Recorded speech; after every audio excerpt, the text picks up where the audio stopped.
My mother called at 6:47 on a Friday evening. I was standing in the kitchen of a restaurant that pays me $4,000 a month to make sure their numbers stay clean. I had a seating chart in one hand and a wine list in the other, and the head chef was asking me whether the Barolo or the Sangiovese paired better with the lamb. I looked at the screen. Her name. I almost let it go to voicemail. I should have let it go to voicemail. But 12 years of silence had trained my thumb to answer, because the rare time she called, something was usually wrong, or she needed something. Both felt the same. Ivy, listen, we're having dinner tonight at the Julienne. Don't come. I set down the wine list. It's a nice place, she continued, her voice carrying that practiced warmth she saved for when she was about to say something cruel. Very expensive, and I don't want you to feel uncomfortable.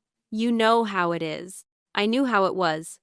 I had known how it was since I was 24 years old, and standing in a courtroom watching a judge dissolve my business while my mother sat in the back row and whispered to my aunt. I told her she couldn't handle money. Don't embarrass us, she said. And then she hung up. Have you ever been told you don't belong in a room you built? I stood there for a moment, phone flat against my palm. The kitchen noise came back in layers, the sizzle of butter in a pan, a prep cook humming something country, the soft click of plates being stacked. Then I walked to the reservation screen and pulled up the evening schedule. There it was, Loretta Corbin, party of 14, main dining room, 7:30. She had booked it 3 weeks ago. I remembered because I had seen the name scroll across the system and felt my chest tighten for exactly 2 seconds before I went back to work. 14 people. She had invited 14 people to a restaurant I consult for. A restaurant where the hostess knows my coffee order, where the sommelier asks my opinion before adjusting the cellar rotation, where every server on staff has heard me present quarterly financials in the back office, and my mother told me not to come because I could not afford it. I touched the watch on my left wrist. My father's watch, silver face, leather band, the second hand ticking half a beat too slow. He gave it to me the Christmas before he left. I was 10. He said, "Hold on to this. Someday you'll understand why." I still don't fully understand, but I have worn it every day for 26 years, and nobody in my family has ever asked me why. I pulled up the other reservation, the private dining room, down the hall from the main floor. 8 guests, $12,000, under my name. It was a client event, a quarterly dinner I host for the restaurant group I consult for. 4 regional managers, 2 investors, 1 chef who is opening a second location, and 1 accountant who likes the breadsticks. These are people who return my calls. People who say my name and mean it. My phone buzzed. Blair. Hey, are you coming tonight? Mom booked this fancy restaurant for her birthday group or something. She said you probably can't make it. Probably can't make it was how Blair translated things. What Loretta actually said was, don't come and don't embarrass us. But Blair had spent 30 years softening our mother's edges, rounding off the sharp parts until they sounded almost kind. Blair did this because Blair was the one who stayed. Blair moved back in after her divorce. Blair ate dinner with Loretta every night. Blair heard the stories. I typed back, "I'll be there." 3 dots appeared, then disappeared, then appeared again. Wait, really? Mom said you were busy. I am busy, I replied. I'll be there anyway.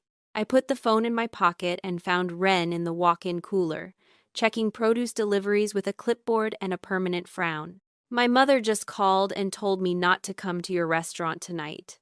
Ren did not look up from the clipboard. She knows you work here, right? She does not. Now Ren looked up. Ivy, you've been consulting for this restaurant for 3 years. You have a parking spot with your name on it. How does your mother not know what you do for a living? She thinks I temp. You temp.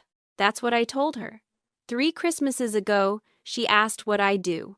I said consulting. She said, like a temp? I said, sure, Mom, like a temp. Ren closed the cooler door, leaned against it, stared at me the way she stares at a fish that has gone slightly off. You spent $12,000 on a private room in my restaurant, and you never told your own mother you work here?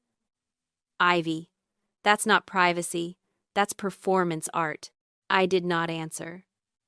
Because Ren was not wrong. And the thing about being wrong is that it feels different when someone you respect says it out loud. It feels less like an accusation and more like a light turning on in a room you have been sitting in for years, thinking it was supposed to be dark. I had a choice. I could run my client dinner in the private room, stay behind the wall, let Marco and the staff handle the main floor, and leave through the back entrance at 10:15, like I always do. My mother would never know I was there. No confrontation. No mess. Or I could stay. I called Marco. He picked up on the first ring. Marco, the Corbin party tonight. 14 people, main room. Yes, Miss Corbin, 7:30. All confirmed. If anyone at that table asks about the private room or asks who booked it, tell them my name. Don't volunteer it. But if they ask, don't hide it either. A pause. Marco had worked in hospitality for 22 years. He could read a situation the way a surgeon reads a scan. Understood, he said. I hung up. Looked at the seating chart one more time. My client dinner on one side of the wall. My mother's dinner on the other. 12 years of silence about to end. Not because I planned it, but because I was done walking out the back door. I adjusted my father's watch. The second hand ticked, half a beat too slow, the way it always has. Then I went to work. The private dining room at the Julienne seats 8. Walnut table, linen, the color of heavy cream, 3 windows facing 2nd Avenue. I chose this room 2 years ago when Ren asked me to redesign the event packages. I picked the lighting, the chair fabric, the angle of the centerpieces. Every detail calibrated for a specific effect. Intimacy without pressure, elegance without performance. Tonight, it was mine. I walked the room at 6:55, adjusting a water glass 1 inch to the left, checking the wine temperature on the Barolo I had selected that morning. My clients would arrive at 7:30, same time as my mother's party in the main dining room, 40 feet away, separated by a hallway and a lifetime of things neither of us had said. Ren came in carrying a tasting plate. She set it on the table, crossed her arms, and watched me straighten a napkin that was already straight. You're doing the thing again. What thing? The thing where you rearrange objects that don't need rearranging because you can't rearrange the actual problem. I put down the napkin. Ren sat on the edge of the table, which she does in her own restaurant because she owns it and nobody can tell her not to. How long has it been since you told your family what you actually do? 12 years. 12 years. You could have told her any time. A text, a holiday card, a casual mention at Thanksgiving between the green beans and the pie. And say, what? Surprise, Mom? I'm not the failure you told everyone I was? She would have found a way to make it smaller. She always does. If you have ever watched someone take the best thing about you and fold it into something ordinary, you know what I mean. It is not dramatic. It is not a fight. It is the way they nod and say, oh, that's nice, and then change the subject to your sister, or their garden, or anything that is not you. Ren looked at me for a long time. You know what I think? I think you liked it.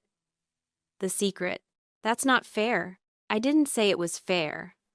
I said it was true. She left to check on the kitchen, and I stood alone in the room I had designed, surrounded by chairs I had chosen, under lights I had calibrated, and I thought about the first time silence felt like a choice instead of a wound. I was 24. I had opened a vintage furniture shop in East Nashville with a man I thought I loved and a business plan I had written on coffee shop napkins. We lasted 11 months. The shop folded, the man folded faster.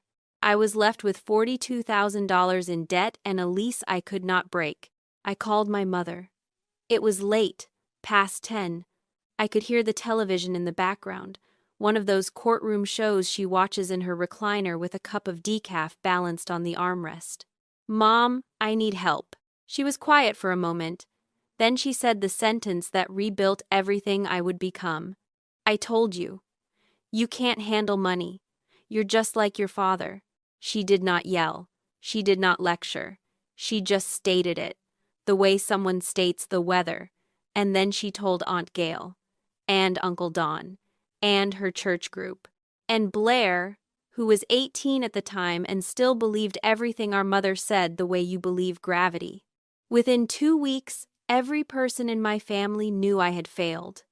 Not the details, not the long nights of trying, not the part where I sold my car to cover payroll for my one employee before I let her go. Just the headline, "Ivy lost money, just like her father. I paid off the debt in 5 years. Alone. I enrolled in a financial certification program. I passed. I started consulting, first for small restaurants, then for bigger ones, then for Ren, who was opening the Julienne and needed someone who understood both the food and the math. Nobody in my family knew. Not because I tried to keep it secret, because nobody asked. When was the last time someone in your family asked you what you actually do? Not to be polite, not as a transition to talking about themselves. Actually asked, and then listened? Blair texted me once, maybe 4 years ago. "Mom says you're still temping. Are you okay? Do you need anything?" I typed back, "I'm fine," and deleted it. Then typed, "Yeah, still temping." I hit send and sat with the lie the way you sit with a splinter you know is there but can't quite reach. Blair lives in our mother's house now, in the basement. After her divorce, she moved back, and Loretta converted the downstairs into what she calls Blair's apartment, which is a futon, a mini fridge, and a bathroom with no lock. Blair is 30 years old and eats dinner with our mother every night, and I know this because Blair posts photos of the meals on her social media with captions like "Home cooking hits different." My old room is upstairs. Blair mentioned it once, casually, the way she mentions everything. "Mom hasn't touched your room. It's exactly the same. Your posters, your books, your bedspread." She goes in there sometimes and just sits. I did not know what to do with that information. I still do not. Because a woman who keeps your room like a museum but tells the world you are a failure is not a simple villain. She is something harder to fight. She is a person who misses you in private and dismisses you in public. And I have spent 12 years trying to figure out which version is real. My phone buzzed. "Marco, Miss Corbin, your guests are confirmed. 7:30. And the Corbin party in the main room is arriving. Should I seat them?" "Seat them," I said. "I'll be in the private room." I straightened my blazer, checked my reflection in the window. The woman looking back at me had good posture, clean nails, a watch that ticked half a beat too slow. She looked like someone who had it together. She also looked like someone who had been hiding for a very long time. My clients arrived at 7:32. 4 regional managers, 2 investors, 1 chef opening his second location in Germantown, and an accountant named Phil who always sits closest to the bread. They shook my hand, complimented the room, and settled into conversation the way people do when they trust the person who organized the evening. I poured wine. I reviewed the quarterly numbers. I answered questions about tax optimization for multi-location food service businesses, which is the kind of sentence that puts most people to sleep but keeps my clients writing checks. At 7:41, I excused myself to check on a delivery issue Ren had flagged. That was the excuse. The truth was that the hallway between the private dining room and the main floor has a window, frosted glass, chest height, but if you stand at the right angle near the service station, you can see the tables closest to the bar. My mother's table was the long one by the window. 14 people. I recognized most of them. Aunt Gail at the far end, wearing the turquoise earrings she wears to every event because Uncle Don bought them for their anniversary, and she promised him she would never stop. Cousin Marcus and his wife. 2 women from Loretta's old office. A couple I did not recognize. probably friends from her new book club, the one she joined after Blair moved back in because I need intellectual stimulation now that I'm a full-time caregiver. Full-time caregiver. Blair is 30 years old and healthy, but Loretta has a talent for turning every situation into a story where she is the hero bearing the heaviest weight. Blair's divorce became Loretta's sacrifice. Blair's unemployment became Loretta's burden.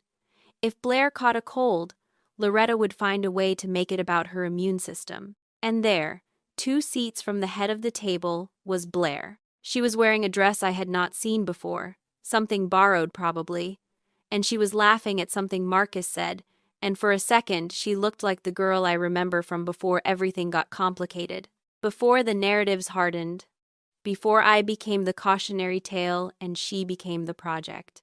My phone buzzed. Blair again. "Mom just told everyone you're going through a rough patch." Direct quote. "I'm sorry." I stared at the text. Rough patch. I run financial consulting for 11 restaurant accounts across Middle Tennessee. I filed my taxes this year with a 6-figure adjusted gross income and 0 debt. My credit score is higher than my mother's age. But at that table, 40 feet from where I stood, I was going through a rough patch. I typed back. What else did she say? 3 dots. Then, she told Aunt Gail she's worried about you, that you've been temping for years and she doesn't know how you pay your bills. Gail said she gave Mom money a while back to help you. Did you know about that? I did not know about that. I read the message twice. Aunt Gail gave my mother money. To help me. Money I never saw, never heard about, never asked for. My mother took money from her own sister on my behalf and never told me. Have you ever discovered that someone was telling a story about you that you didn't know existed? Not a rumor, not gossip. A whole narrative, with details and timelines and financial transactions built around a version of you that has never been real? I put my phone away, leaned against the service station wall. Through the frosted glass, I could see shapes moving, glasses being raised. I heard my mother's laugh, the one she uses when she wants everyone at the table to know she is having a wonderful time. It is a specific laugh, higher than her real one, longer than necessary. It fills the room the way perfume fills an elevator, whether you want it to or not. A server passed me carrying a tray of appetizers for the main room. She paused. "Miss Corbin, are you okay?" "Fine," I said, just checking on the flow. She nodded and kept walking. Everyone at the Julienne knows me as someone who checks on the flow. Steady, organized, precise. Nobody here has ever seen me rattled because I do not get rattled. I get quiet. And quiet, in my family, was always mistaken for having nothing to say. I went back to the frosted glass. Blair was looking at her phone under the table, typing something. My phone buzzed. Gail asked Mom how much she gave. Mom changed the subject fast, like suspiciously fast. Then she started talking about how proud she is of me and how I'm finding my footing after the divorce. She literally used me as a distraction. Classic. I almost smiled. Blair was starting to see the machinery. Not all of it. Not yet. But the edge of something. The way you notice a seam in wallpaper you always thought was smooth. Blair sent one more message. Also, she just told everyone I'm doing great. I live in her basement, Ivy. I eat cereal for dinner 3 nights a week.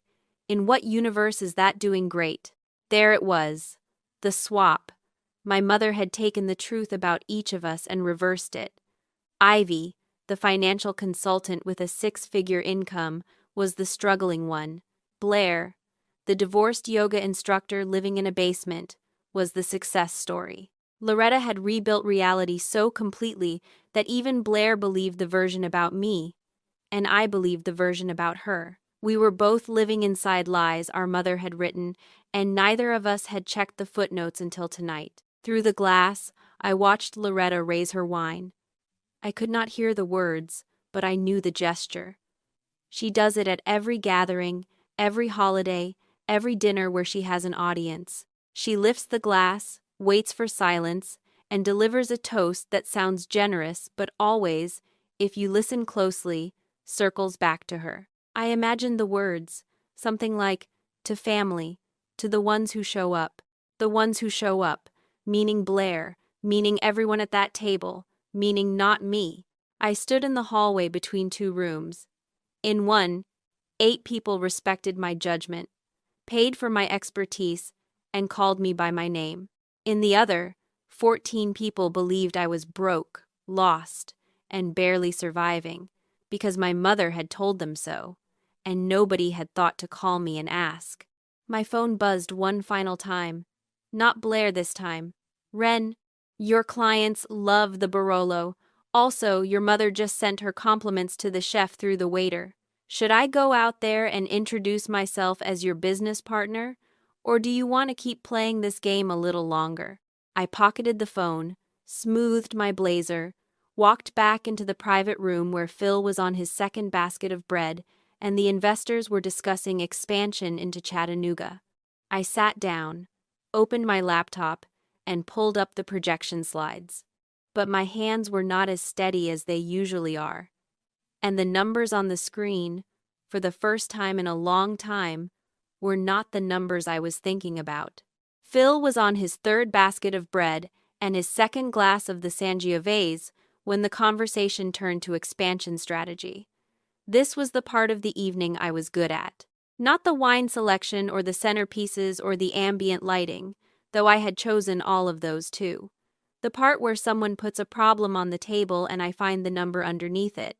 The Chattanooga location is going to hemorrhage for 6 months before it stabilizes, I said, pulling up a projection on my laptop. Your fixed costs are front-loaded because of the build-out, but your variable costs are actually lower than the Nashville flagship because of the lease structure.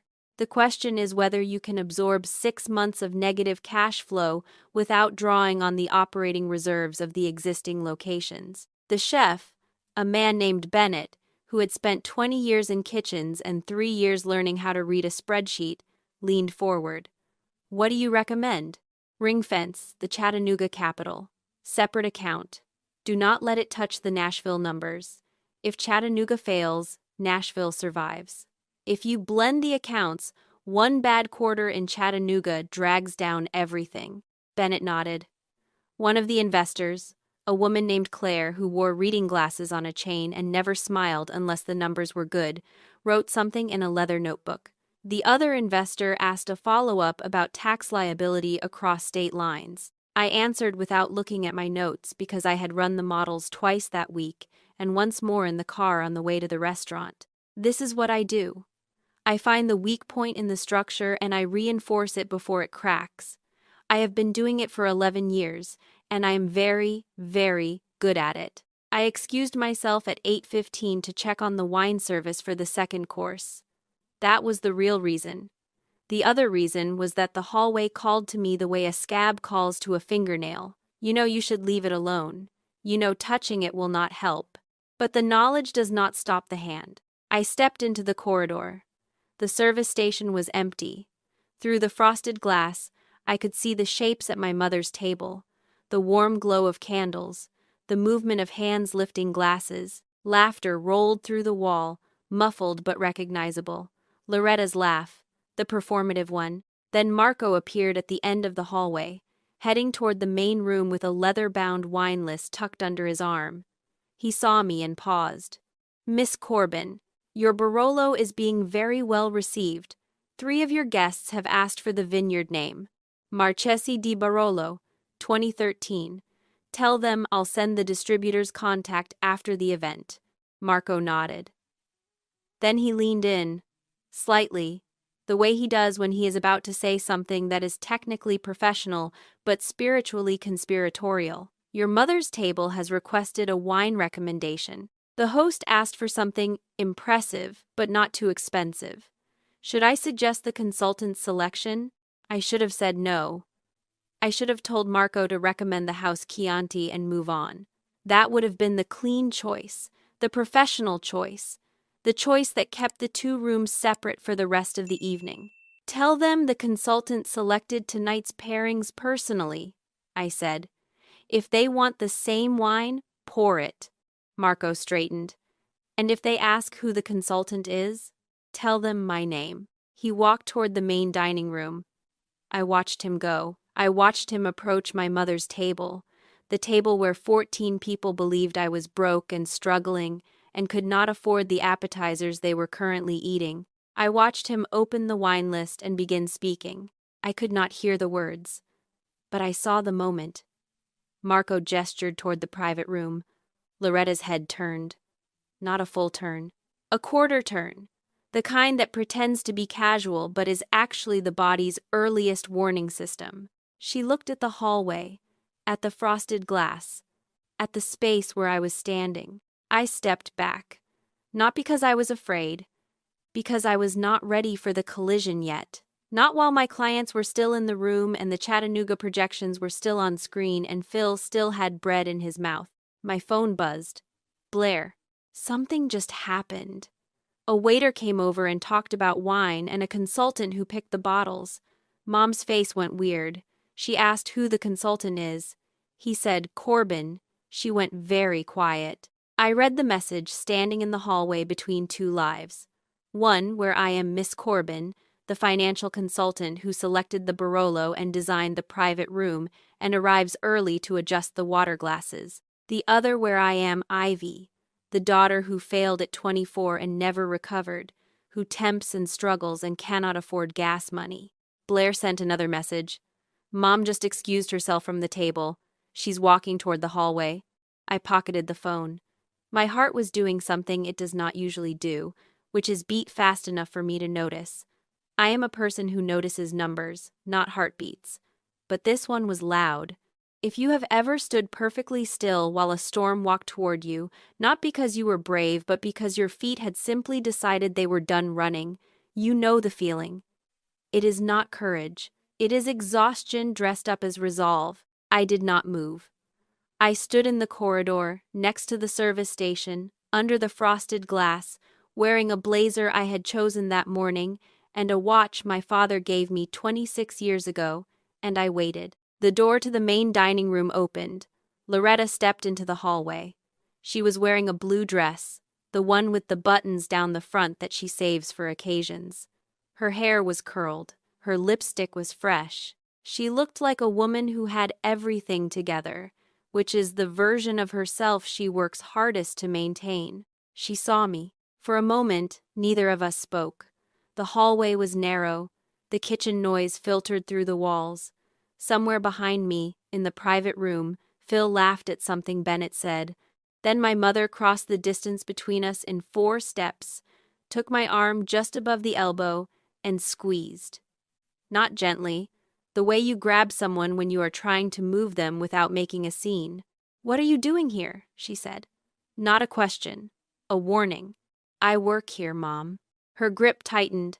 Her eyes moved to the private room door, to the frosted glass, to the shapes of 8 people sitting at a $12,000 table that had my name on the reservation. "You work here," she repeated. "I'm the financial consultant for this restaurant. I have been for 3 years. The hallway was quiet.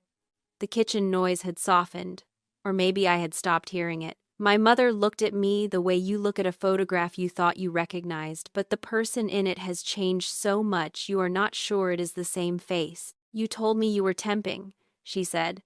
"You told me I couldn't handle money. I decided to let you keep believing that." Her hand was still on my arm. I did not remove it.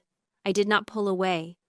I let her hold on because I wanted her to feel the distance between who she thought I was and who was actually standing in front of her. Then the door to the main dining room opened again, and Aunt Gail stepped into the hallway. Aunt Gail stopped 3 steps into the hallway. She looked at Loretta's hand on my arm. She looked at my blazer, my posture, the way I was standing in this corridor like someone who belonged here. Then she looked at Loretta. "What's going on?" My mother released my arm. Not slowly. The way you release something hot? "Nothing. Ivy was just leaving." "I wasn't," I said. Gail tilted her head. "She has this way of examining people." My Aunt Gail. Patient and specific, like someone turning a jar of preserves to check the seal. "Ivy, honey, you look good. What are you doing here?" "I'm the financial consultant for this restaurant. I've been consulting for 3 years. Gail's mouth opened, then closed, then opened again. Financial consultant. For this restaurant. Yes. She turned to Loretta. Loretta, you told me she was temping. She was temping. Years ago. I didn't know she had moved on to something else. My mother delivered this the way she delivers all revisions to the truth. Smoothly, with just enough hesitation to suggest she was processing new information in real time, not scrambling to cover old lies. It was a performance. A very good one. I had watched her do it my entire life, and it still impressed me the way a magic trick impresses you even after you know where the coin is hidden. Loretta, Gail said again, quieter this time. I gave you $5,000 3 years ago. You said it was to help Ivy get back on her feet. The hallway went still, not silent. The kitchen was still working, plates still moving, music still playing through the speakers in the main room. But the three of us stood in a pocket of stillness that had nothing to do with sound and everything to do with the fact that a question had been asked, and the answer was either the truth or the end of something. That money helped the family, Loretta said. It went where it was needed. Where it was needed, I repeated. My mother looked at me the way she has always looked at me when I get too close to something she does not want examined. Not with anger, with a kind of urgent sweetness, the kind that says, please stop before you embarrass both of us. Ivy, this isn't the time. When is the time, Mom? You took $5,000 from your sister and told her it was for me. I never saw a cent of it. I didn't even know it existed until Blair told me an hour ago. Gail inhaled. A sharp, specific inhale. The kind you hear when someone adds a number to a column and the total comes out wrong. Blair told you, Gail said. Blair texted me. She didn't know either. Not the full picture, anyway. And then, as if the evening had decided that half measures were no longer sufficient, the door to the main dining room opened again, and Blair walked into the hallway. She stopped when she saw the three of us. Her eyes went from Gail to Loretta to me, and I watched her read the room the way she has always read rooms, quickly and with the accuracy of someone who learned early that knowing the emotional temperature was the difference between a quiet night and a loud one. What's happening? Blair said. Not a question, a request for coordinates. Your sister is the financial consultant for this restaurant, Gail said. Did you know that? Blair looked at me. I looked back. She was still wearing the borrowed dress, and up close I could see it did not quite fit at the shoulders. Too wide. Probably Loretta's. Blair had been wearing Loretta's clothes since the divorce because her own were still in boxes in the basement, and buying new ones was not in the budget that did not exist because Blair did not have a budget because Blair did not have an income that could support one. Mom told me you were temping, Blair said to me. Quiet, careful, the voice of someone rearranging furniture in a room that might have a gas leak. I know. She told me you couldn't hold down a job. I know that too. Blair turned to Loretta. Mom, she's a financial consultant. She works here. She has a private room with 8 people in it who paid $12, and you told me she was temping? Loretta's chin lifted. This is her tell. When the narrative gets away from her, when the audience stops clapping at the right moments, her chin goes up and her voice goes thin and she starts speaking in the third person about whichever daughter is currently inconvenient. That girl has always been difficult. She disappeared for 12 years and never told us anything. How was I supposed to know? You could have asked, I said. One phone call, one text. Hey, Ivy, what do you do for a living these days? That's all it would have taken. I did ask. 3 Christmases ago. You said consulting. Like a temp. And you believed it. Because it was easier. Because the version of me that fails is the version you know how to be a mother to. The hallway felt smaller. Gail was standing with her arms crossed, doing arithmetic behind her eyes. Blair was looking at me the way you look at a map you have been reading upside down. And Loretta was standing very straight, chin up, lipstick perfect, dressed for a dinner party where every story she told was about to collapse. Blair spoke first. She turned to Loretta and said something I did not expect. Not a challenge, not an accusation, something worse. Mom, you told everyone at that table I'm doing great. You told Aunt Gail I'm thriving. I live in your basement. I eat cereal for dinner 3 nights a week. My divorce cost me everything I had, and I haven't taught a yoga class in 2 months because the studio cut my hours. In what universe am I doing great? Loretta blinked. You swapped us, Blair said. You told them Ivy was failing and I was fine. Neither of those things is true. You just picked which story made you look better. Have you ever watched someone see their own family clearly for the first time? It is not a dramatic moment. It is quiet and slightly nauseating, like standing up too fast. Blair's face did not crumble. It rearranged, the way a face does when it is processing something that has been true for a long time, but has only now found words. Loretta opened her mouth. I knew what was coming. I had seen it 100 times. The tears, the wobble in the voice, the pivot from accused to victim. I knew the choreography the way a dancer knows a routine she has performed so many times her body moves before her mind gives permission. But before Loretta could speak, Gail held up her hand. Loretta, I need to know, the $5,000 I gave you for Ivy, where did it actually go? The hallway waited. My mother looked at Blair. Blair looked at the floor. And I understood, before either of them said a word, exactly where the money went.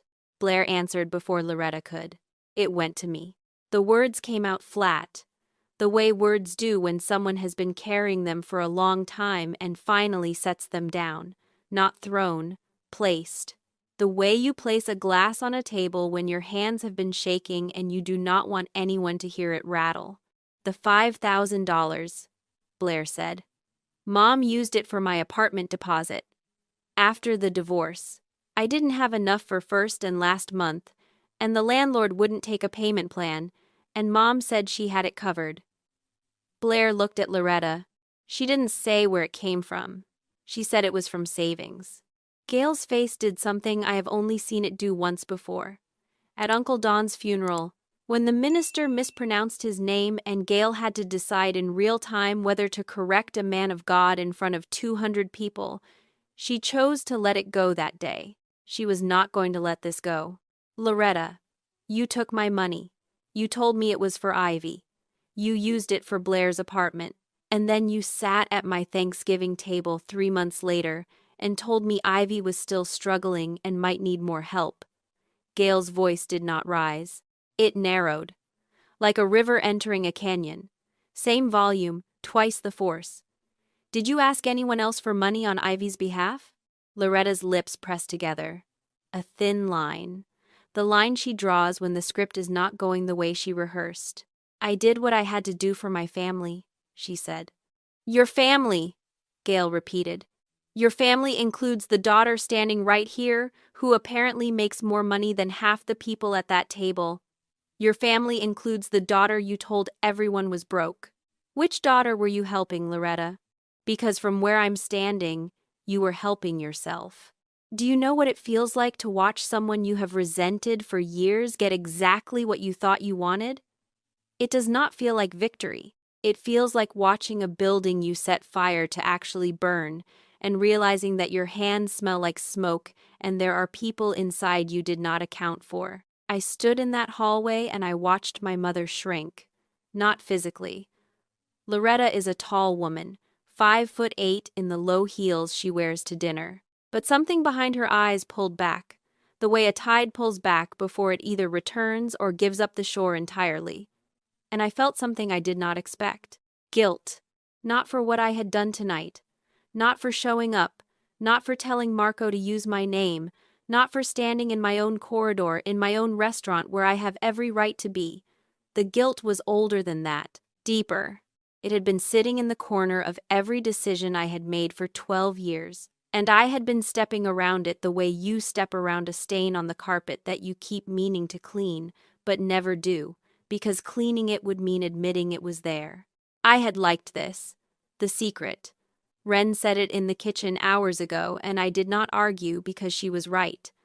I liked knowing something my mother did not. I liked the asymmetry. I liked that every time Loretta told someone I was struggling, the lie got bigger, and the eventual truth would hit harder. I had not just hidden my success. I had let the gap widen on purpose. I had fed the lie by starving it of correction. Loretta started crying. I knew this cry. I had cataloged every version of it the way a meteorologist catalogs storms.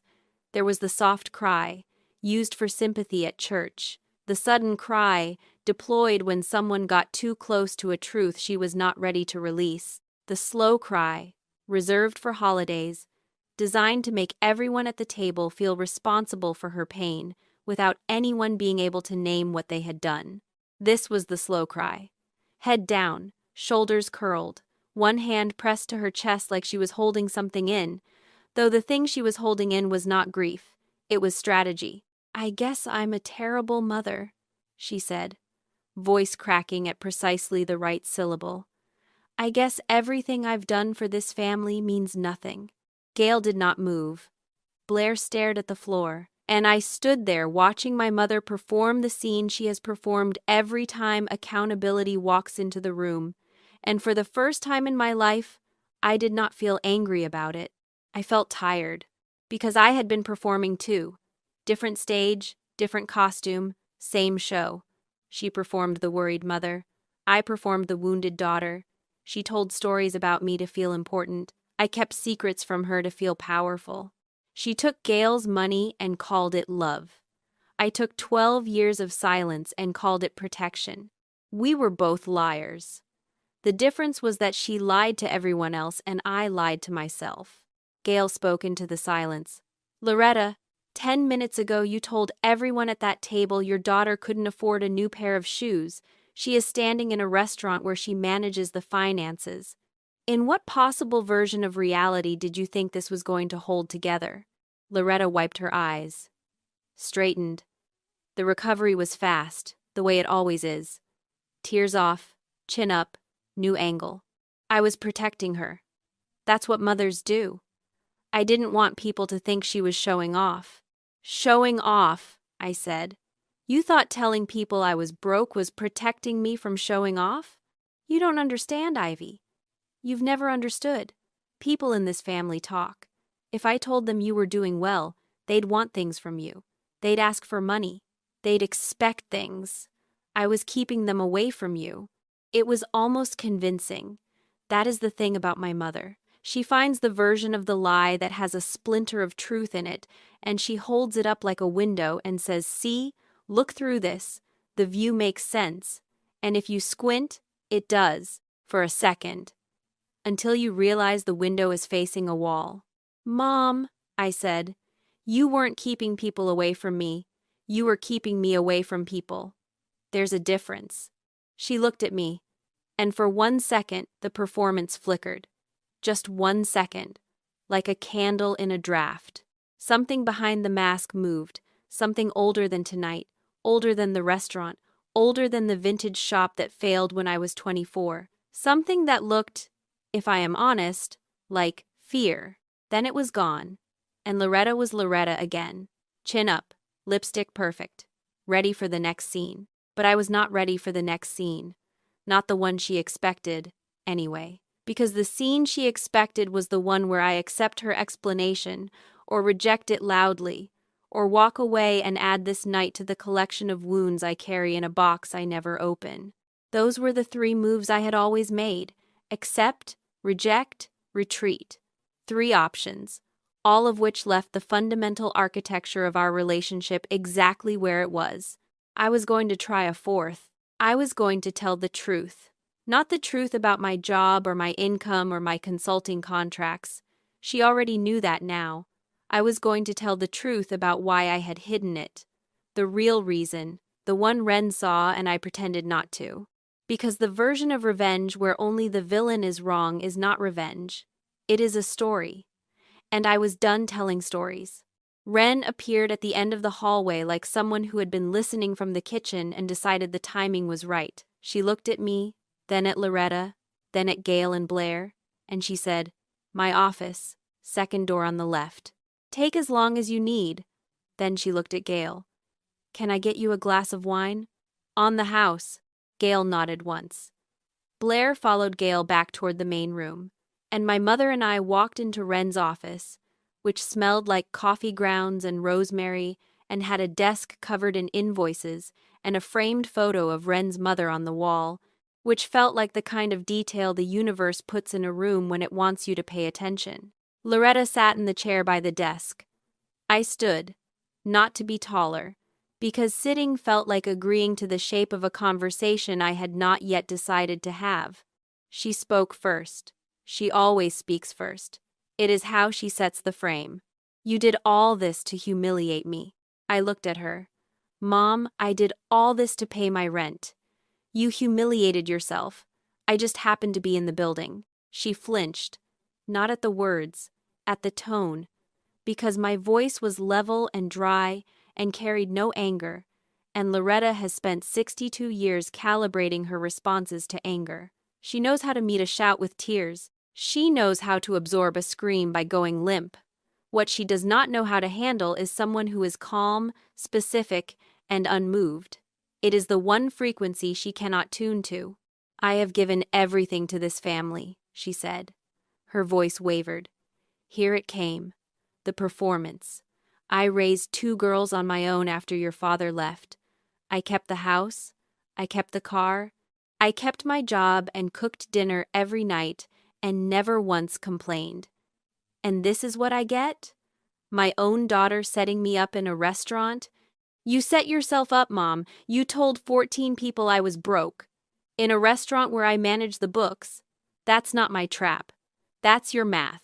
Her eyes filled. The tears arrived on schedule, glistening, perfectly proportioned, the way they always arrive when Loretta needs the conversation to change direction. I have seen this cry at Thanksgiving dinners, at school events, at the phone company when they overcharged her and she wanted the fee reversed. It works on strangers. It works on Blair. It has worked on me for most of my life. Mom, I know these tears. She blinked. I have watched you cry to end every difficult conversation since I was 11 years old. You cried when I asked why Dad left. You cried when I asked about the business loan. You cried when Blair told you she was getting divorced. And every time, the crying did the same thing. It made the other person stop talking and start comforting you. The conversation shifted from whatever you did to how everyone else made you feel. I paused. Not for effect. Because what I was about to say was the first completely honest thing I had said to my mother in 12 years, and I needed the words to land exactly right. These tears are not sadness. They are an exit strategy, and I am not going to follow you through that door anymore. Loretta stopped crying, not gradually, not the way tears dry on their own, fading like rain on a windshield. She stopped the way a faucet stops, turned off, complete, and the face that remained when the tears were gone was one I had never seen before. Not angry, not performative, not sweet or strategic or any of the masks she rotates through like a wardrobe. Bare. That is the only word. Bare. The way a table looks when you clear everything off it and realize the wood underneath is scratched. Then what do you want from me, Ivy? Her voice was different, lower, stripped of the melody she usually laces through her sentences. If you don't want the tears, and you don't want the apology, and you don't want me to explain, what do you want? I want to tell you the truth, the whole truth, not just the part that makes you look bad. She waited, and for the first time, she actually waited. Did not fill the silence, did not redirect, did not perform. I hid it on purpose, I said. 12 years. I could have told you at any point, after I paid off the debt, after I got certified, after Wren hired me, after the first time a client told me I was brilliant, and I drove home and sat in my car and cried because no one in my family had ever said that word to me. I could have called you. I could have sent a photo. I could have shown up at Christmas with a business card and a bottle of wine from the cellar I helped curate. My hands were shaking. I put them in my pockets. I didn't tell you because I liked it. I liked that you didn't know. I liked that every time you told Aunt Gail I was struggling, the gap between your story and my reality got wider, and the eventual correction would hit harder. I wasn't protecting myself, Mom. I was building a trap, and tonight, I almost walked you right into it. The room was quiet. Wren's coffee maker ticked on the counter. The invoices on the desk fluttered under the air vent. You said something to me when I was 24, I continued. The night the shop failed. You said I was just like my father. Loretta's jaw tightened.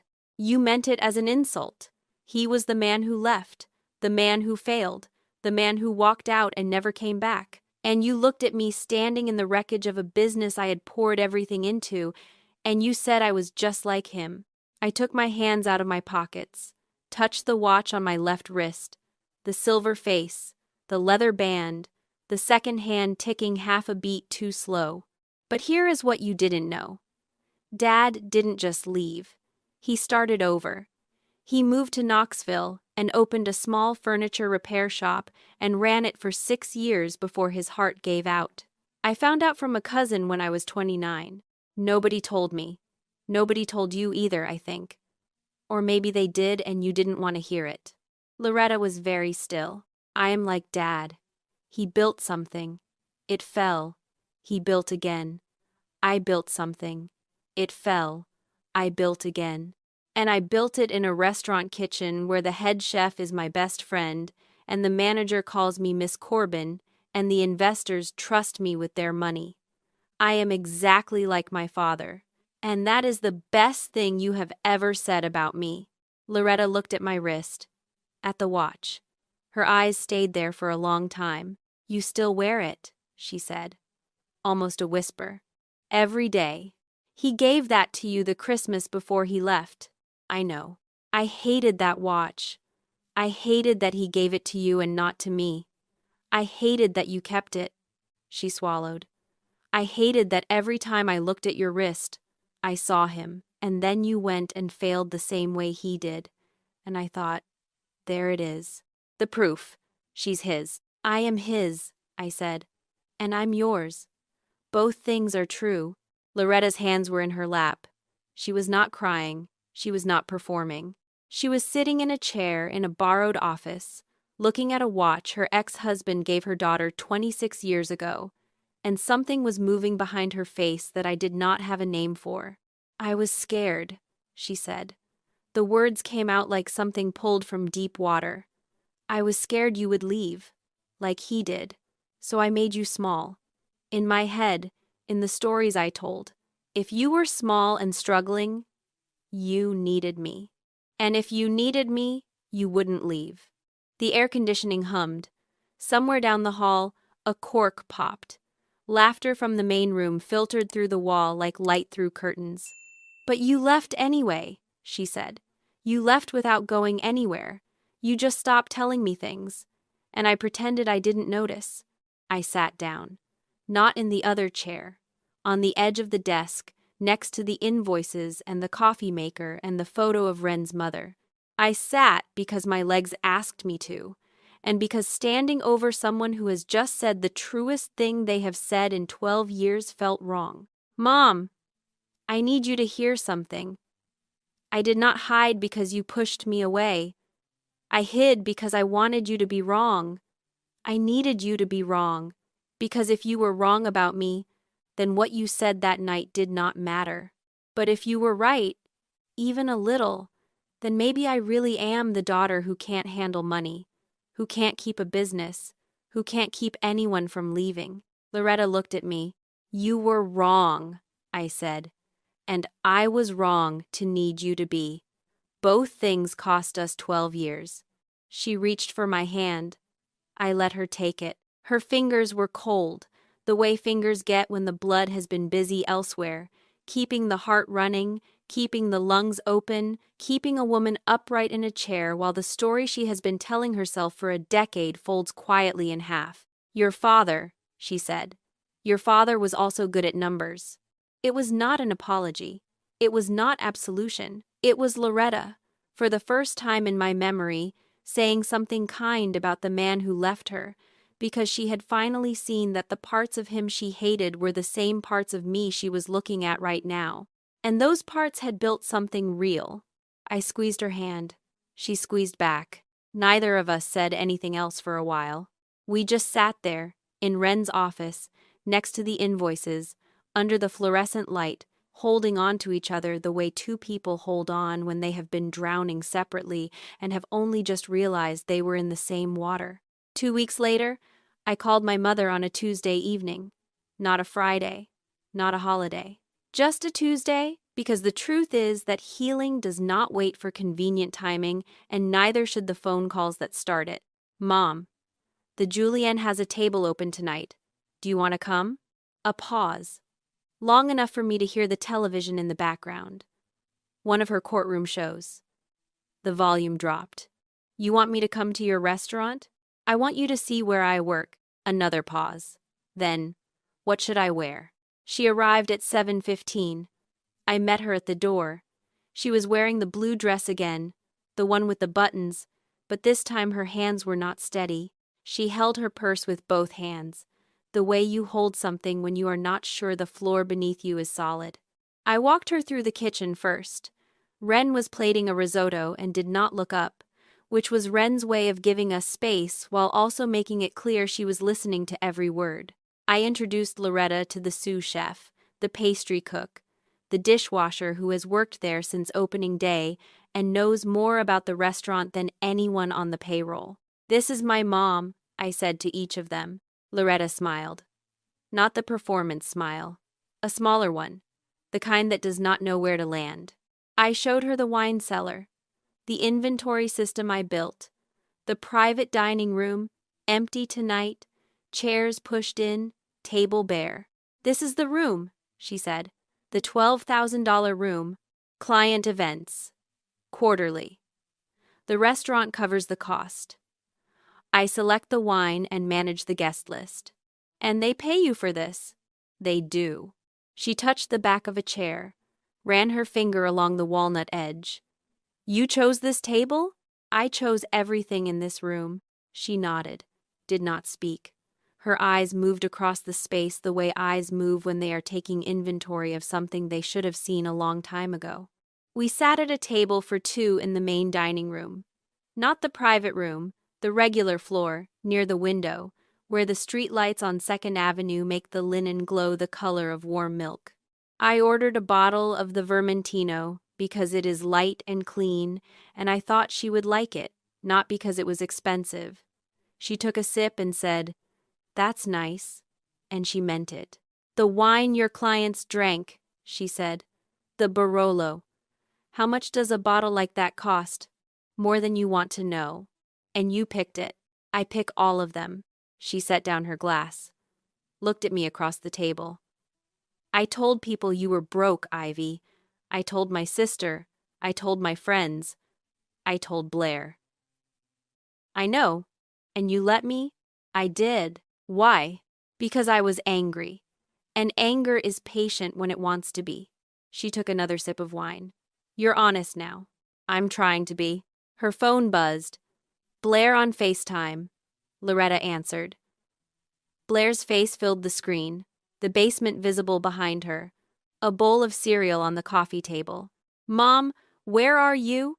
Loretta turned the camera toward the restaurant, the linen tablecloth, the wine glasses, the window with the streetlights. "I'm at my daughter's restaurant," she said. Blair's face went through 3 expressions in 2 seconds: confusion, recognition, and something softer that I did not have a name for. "Tell Ivy I said hi," Blair said, "and tell her I want a tour." Loretta hung up, looked at me. "She wants a tour." I heard, "Maybe next week? The 3 of us?" "Maybe next week." The waiter came. "Asked about dessert?" Loretta looked at the menu, then set it down. "You choose," she said. "You know this place better than I do." It was a small sentence, 5 words, but it was the first time my mother had ever let me choose without telling me what I should have chosen instead. It was the first time she had sat across from me and admitted that I knew something she did not, and that was okay, and the world did not end because her daughter was competent. I ordered the panna cotta. 2 spoons. We ate it slowly. She asked me about the restaurant. Real questions. When did you start? How did you meet Ren? What is the hardest part? What is the best part? Questions she could have asked 12 years ago if she had not been so afraid that the answers would prove I did not need her. I answered everyone. Outside, the streetlights on 2nd Avenue hummed the way they do every night, steady and unhurried, the way light works when it is not trying to prove anything. My father's watch ticked on my wrist, half a beat too slow, the way it always has. It was not an ending. Loretta would have to call Aunt Gail. She would have to talk to Blair about the basement, the cereal, the life that had been shrinking while Loretta told the world it was growing. There would be difficult conversations and probably more tears, and some of those tears would be real. But tonight, it was a table for 2, my mother and me, wine she liked, dessert I chose, no performance, no audience, just dinner. When was the last time you let someone see who you really are? Not the version they expected, not the one you built to survive, the one you became when no one was watching. I hope someone sees you soon. You already know the version of you that your family tells. The question is whether you have ever corrected it, or whether the silence became something you needed too. Sometimes we hide our success not because we are modest, but because we want the people who doubted us to stay wrong a little longer. It feels like protection. It is not. It is a prison you built yourself and handed someone else the story about who locked the door. If someone in your life has been telling a version of you that no longer fits, you have 2 choices. You can wait for them to notice, or you can sit down, say the hard thing, and find out whether the relationship can survive the truth. What version of you is someone still telling?